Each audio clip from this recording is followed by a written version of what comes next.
Hello दोस्तों,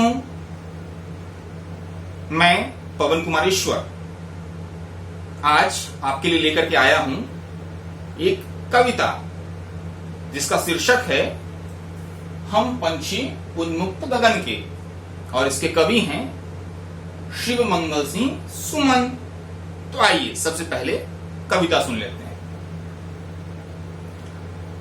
हम पंछी उन्मुक्त गगन के पिंजड़बद्ध न गा पाएंगे, कनक तीलियों से टकराकर पुलकित पंख टूट जाएंगे। हम बहता जल पीने वाले मर जाएंगे भूखे प्यासे। कहीं भली है कटुक निबौरी, कनक कटोरी की मैदा से स्वर्ण श्रृंखला के बंधन में अपनी गति उड़ान सब भूलें। बस सपनों में देख रहे हैं तरु की फुनगी पर के झूले। ऐसे थे अरमान कि उड़ते नील गगन की सीमा पाने, लाल किरण सी चोंच खोल चुगते तारक अनार के दाने। होती सीमाहीन क्षितिज से इन पंखों की होरा होरी, या तो क्षितिज मिलन बन जाता या तंती सांसों की डोरी। नीर न दो चाहे टहनी का, आश्रय छिन्न भिन्न कर डालो, लेकिन पंख दिए हैं तो आकुल उड़ान में विघ्न न डालो। तो साथियों, कैसी लगी मेरे द्वारा गाई गई कविता? नीचे कमेंट करके आप बताइए हमें। और आइए अब इसकी व्याख्या जान लेते हैं और बीच बीच में आने वाले कठिन शब्दों को भी देख लेते हैं। हम पंछी उन्मुक्त गगन के पिंजरबद्ध न गा पाएंगे, यानी पंछी कहां के हैं हम? उन्मुक्त गगन के। उन्मुक्त गगन यानी ऐसा गगन जो पिंजड़ों में जकड़ा हुआ नहीं है। उन्मुक्त यानी बंधन मुक्त, जहां कोई बंधन नहीं है, जहां किसी ने बांधा हुआ नहीं है, पाल पोष कर रखा हुआ नहीं है, उन्मुक्त गगन के। तो पंछी का सीधा संबंध गगन से है, पिंजड़े से नहीं है।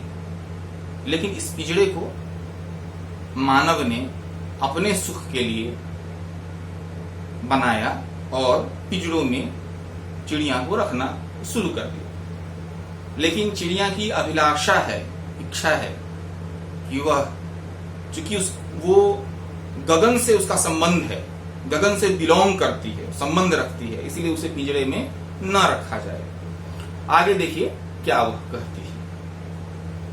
पिंजरबद्ध न गा पाएंगे, पिंजरे में रह करके चिड़िया कभी गा नहीं सकती, कुछ भी नहीं गा सकती। और गाना लोग कब गाते हैं? जब खुश होते हैं, प्रसन्न होते हैं, आनंद चित्त होते हैं। तो पिंजरे में रहकर कोई गीत नहीं गा सकता।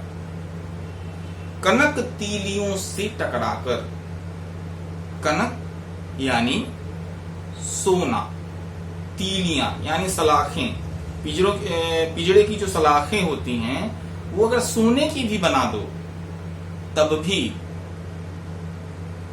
हमारे पंख टूट जाएंगे उससे टकराकर। हम बहता जल पीने वाले, जैसे पहले अनुच्छेद में कहती है कि हम उन्मुक्त गगन से संबंध रखने वाले हैं, उसी तरीके से दूसरे अनुच्छेद में चिड़िया कहती है कि हमारा संबंध बहता जल पीने से है, कटोरी में पानी पीने से नहीं। पिंजरे में बंद होकर पानी पीने से नहीं, हमें उसमें आनंद नहीं आता। और पिंजरे में अगर रखोगे तो हम मर जाएंगे भूखे प्यासे। कहीं भली है कटुक निबौरी, कनक कटोरी की मैदा से। भले ही तुम सोने की कटोरी में मुझे खाने के लिए मैदा दे दो, मैदा यानी कि कोई भी अच्छा पकवान दे दो, स्वादिष्ट भोजन दे दो, वो खाने में वो आनंद नहीं है जो आनंद कटुक निबौरी, यानी नीम का जो फल होता है उसको खाने में जो तीखा लगता है, वो खाने में जो आनंद है वो सोने की कटोरी में स्वादिष्ट भोजन खाने में नहीं है। स्वर्ण श्रृंखला के बंधन में अपनी गति उड़ान सब भूले। प्रकृति जन्य होता है उड़ना। चिड़िया जन्म लेने के बाद उसे कोई सिखाता नहीं, एक उम्र आने के बाद, कुछ दिन बीतने के बाद वो खुद ही उड़ने के काबिल हो जाती है। तो हमारा जो प्रकृति जन्य गुण है उड़ना, वही हम उसी विशेष गुण को हम सोने की श्रृंखला में कैद होकर के, जंजीरों में कैद होकर के, सलाखों में कैद होकर के भूल जाते हैं। बस सपनों में देख रहे हैं तरु की फुनगी पर के छू। हम सोने के पिंजरे में रह के आनंदित नहीं होते, खुश नहीं होते मनुष्य की तरह, क्योंकि हमारे लिए सोने से क्या फर्क पड़ता है। सोना हमारे लिए कीमती नहीं है। हमारे लिए तो पेड़ तरु यानी पेड़ के फुनगी के ऊपर की जो डाली है उस पे जो बैठने का आनंद है, उसी के सपने हम दिन रात देखते हैं। बस सपनों में देख रहे हैं तरु की फुनगी पर के झूले। और फुनगी पर जब चिड़िया बैठती है तो डाल ऐसे ऐसे हवा से झूलती रहती है, तो वही उसके झूले हैं। उस पे जो झूलने में आनंद है वह पिंजरे में रहकर वो आनंद आ ही नहीं सकता। ऐसे थे अरमान कि उड़ते नील गगन की, गगन यानी आकाश, नील गगन की सीमा पाने, लाल किरण सी चोंच खोल। सूर्य की किरणें जैसे लाल होती हैं वैसी ही चोंच खोल करके चुगते तारक अनार के दाने। तारक अनार यानी तारा रूपी अनार। अनार के दाने से छोटे छोटे होते हैं, वैसे ही तारे भी होते तो बड़े हैं विज्ञान की दृष्टि से, लेकिन साहित्य में उसे छोटे अनार के दाने के जैसा माना गया है। तो उस छोटे अनार के दाने को चुग लेते, यानी चूंच मार के एक एक दाने जैसे चिड़िया खाती है वैसे उसको खा लेते। होती सीमाहीन क्षितिज से इन पंखों की होड़ा होड़ी। होड़ा होड़ी यानी प्रतिस्पर्धा। तो हमारी ये प्रतिस्पर्धा इससे नहीं है कि बगल वाला सोने के पिंजरे में रहता है तो मैं भी सोने के पिंजरे में रहूं, बल्कि हमारी प्रतिस्पर्धा तो इस बात में है कि सीमाहीन क्षितिज से इन पंखों की हम होड़ लगाते, हम दौड़ लगाते, हम उड़ते इस पार से उस पार। क्षितिज का अर्थ होता है वह काल्पनिक स्थान जहां पर पृथ्वी और गगन यानी आकाश मिलती हुई प्रतीत होती। या तो क्षितिज मिलन बन जाता या तंती सांसों की डोर। इसमें कोई दुख की बात नहीं है कि अगर इस क्षितिज के मिलन में अगर हमारी मृत्यु भी हो जाए, सांसों की डोरी का तन जाना यानी मृत्यु को प्राप्त होना, मर जाना, प्राण भी निकल जाए, तो प्राण भी हम त्यागने के लिए तैयार हैं। नीर न दो चाहे टहनी का, आश्रय छिन्न भिन्न कर डालो, लेकिन पंख दिए हैं तो आकुल उड़ान में विघ्न न डालो। नीर यानी घोंसला, चाहे घोंसला रहने के लिए मत दो, प्राणियों मनुष्यों मत दो मुझे। हमारा आश्रय जो है, रहने का स्थान है, वो भी छिन्न भिन्न कर डालो, तोड़ डालो, कोई फर्क नहीं पड़ता, फर्क नहीं पड़ता। लेकिन पंख दिए हैं, लेकिन ईश्वर ने, प्रकृति ने हमें पंख दिए हैं। उड़ना हमारा प्राकृतिक गुण है, वो गुण हमसे, वो विशेषता हमसे न छीनी जाए। बस हमें उड़ने दो। हम आकुल होकर, व्याकुल होकर उड़ना चाहते हैं, बस यही अभिलाषा है।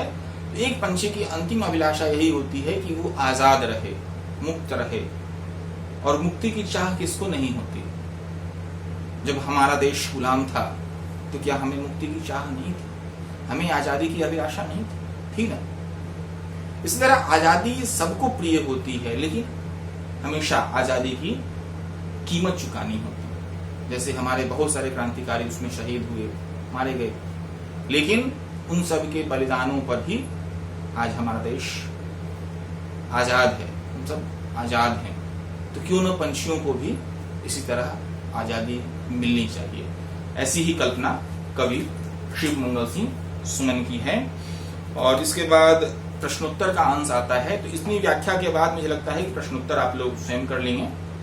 प्रश्नोत्तर करिए, और जहां कहीं परेशानी आ रही है तो हमारे वीडियो के नीचे कमेंट बॉक्स का सेक्शन है ही, उसमें जाके कमेंट करिए, मैं उसका उत्तर आप तक पहुंचा दूंगा। और वीडियो बना रहे हैं तो हमारे स्कूल के बच्चे तो देख ही रहे हैं, पुराने स्कूल के बच्चे देख रहे हैं। अगर आप लोग इस वीडियो को दूसरे स्कूल के अपने साथियों के साथ शेयर कर पाते हैं तो बेहतर होगा। तो हमने जो बनाने में ये मेहनत किया है तो हमारे लिए भी एक मोटिवेशन होता है, हम भी इससे प्रेरित होते हैं कि ज़्यादा लोगों ने देखा या ज़्यादा लोगों ने इसको लाइक किया, पसंद किया। तो हमें मोटिवेट करिए, हम मोटिवेट होंगे तो और ज़्यादा वीडियो बनाएंगे। तो आशा है इस बार वीडियो आप अपने साथियों के साथ, दोस्तों के साथ, बच्चों के साथ शेयर करेंगे। शुक्रिया।